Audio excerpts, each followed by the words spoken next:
Gabrielle Anastasia Clingon, and I help heal what feels unhealable. For you, for your lineage, for the collective. See, my awakening started in 2012, my first awakening, and a year later, I was in a car accident, which was a near-death experience, which led to painkillers. I broke my hip, had emergency surgery, had 4 rods placed in there to hold my hip together, had to relearn how to walk. But that near-death experience and the addiction took me into a darkness that was needed, and it taught me the language of my soul. This entire dark experience of the addiction, of the near-death experience. At 14, I had the scroll trigger, and this betrayal fractured something inside of me. It was something residual from other past lives, but it was a scroll opening moment. It was an opening for my soul, what my soul needed, and it cracked the code in my scroll, basically. It was the first necessary break to ignite the mirror flame reflex inside of me. Created a lot of anxiety. What I thought it was anxiety, but in reality it was my scroll code trying to come through. It was me, it was my soul trying to do what it needed to do to serve humanity, but I wasn't aware, so it manifested as anxiety and depression and feeling different, and it's taken me years to figure this out. And finding my scroll code, encoding it, has helped me tremendously. And this is what I do for others.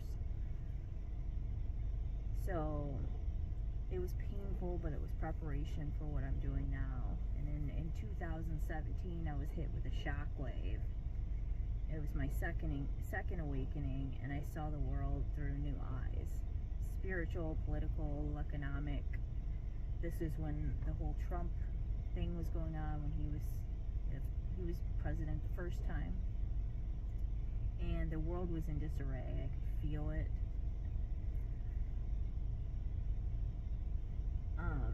So coming out of my addiction, I tried to sprint.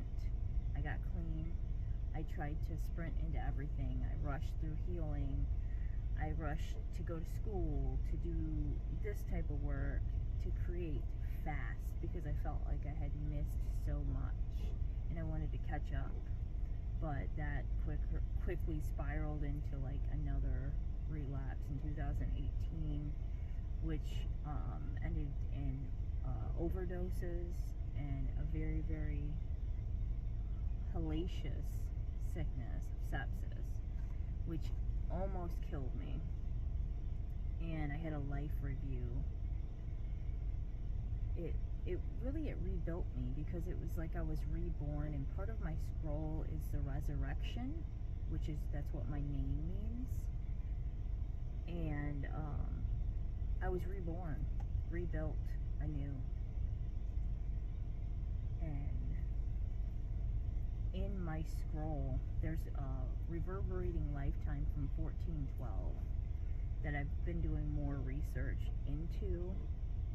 It's like a monk or a scribe or a keeper, but it's a Joan of Arc frequency, which makes a lot of sense for my character in this lifetime.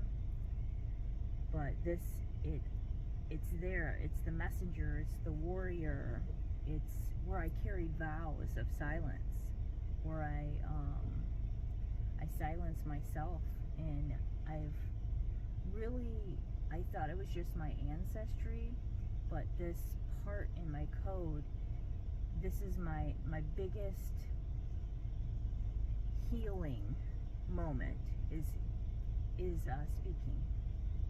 And this code, this Joan of Arc code, and it's also my Chiron in Gemini, not feeling good enough, not feeling heard, silencing myself. So me speaking is what is my offering. So the karmic vows, I carried vows into this life of silence, poverty, submission, and they reverberated in my throat chakra. My choices, even my money story. And I found this all in my code, in my scroll code, which I can do for other people. And the last time I used, everything shifted. I had this near-death experience through an overdose, and that's when I met God. And I was shown my mission, and Christ entered my heart, and I was made anew. This was my rebirth, where I was reborn, and into the architect that I am. Architect of bridges between ancestry and the future, between order and flow, the architect of the new earth, which I am the master builder, life path 4. Now at 36, which was only like 2 years ago, that's when I moved to Florida. That's when I had my return, like my soul return, and I was awakened into my actual purpose work, which I thought was music, and then I thought was marketing, and I kept going back and forth, which it is music, but my real purpose is to heal with my voice, to heal with whatever modality that might be. Whether it's my guitar, me channeling the sound through it, my purpose is to help. It's not one thing. It's to bring others what I've experienced. This awakening of myself is to bring others this perspective of resurrection and how we are the Christ. We are to be like the Christ. He was an archetype for us to follow. He was the first. So at 36, I had my flame return. Not just my personal flame though, but my reconnection with the divine, with my divine counterpart frequency. And that timeline opened and pieces realigned. My seals began to break. My name Klingon, which I spoke about earlier, means the one who holds the thread of light. In my family line lineage of survival and memory were the guardians, the wanderers, the storytellers. And this number reduces to 11, the illuminator, while the Anastasia, my middle name, is another master number, 22, the builder.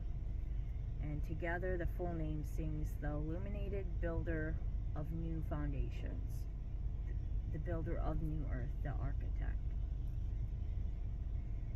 And because I walk with the architect's hands and the mystic's heart, you know, my life path 4 is grounding structure. Soul, I think, soul path 11, and then 7 is the seeking truth, destiny number 5. So I'm called to liberate and transform. My Capricorn sun, 8th house, teaches me to transmute. Virgo rising gives me the eye for the detail, and my North Node in Pisces calls me to surrender for my service, which I'm doing now with you all. So the healing work that I offer, what I'm explaining is pretty much what I offer. I offer to go into the numerology of the name, your birth date, what time you were born, where you were born, and go into the depths of it and pull out the parts that kind of explain your scroll to you and help you go through it. Now, I can't heal anybody. I can't do anything but help that person understand what they already know. It's more like a remembrance, because I've known this stuff, I just didn't have the words for it. So, and then hold space to be there to help you move through this and understand. This work I bring is like an inner child reconnection too. So it's reconnecting with your inner child and healing the inner child and holding space for yourself. And me showing you how that's done. So the ancestral lineage healing, and then music is my medicine, and I use sound, ritual, astrology, practical containers so you can feel safe and open to grieve and to remember your own code. And we'll rebuild foundations your ancestors couldn't, because that's what we're here for. We're here to heal our ancestry and reverberate that forward to our children, to our children's children, and rebuild the new earth. So this is my story. If this lands with you, if you feel called, schedule a call with me. I'll do your scroll. We'll go through it together, and I will help you understand your own scroll, your own lineage, ancestral stuff. We'll go through it together. I'm Gabby, and I help people heal what feels unhealable.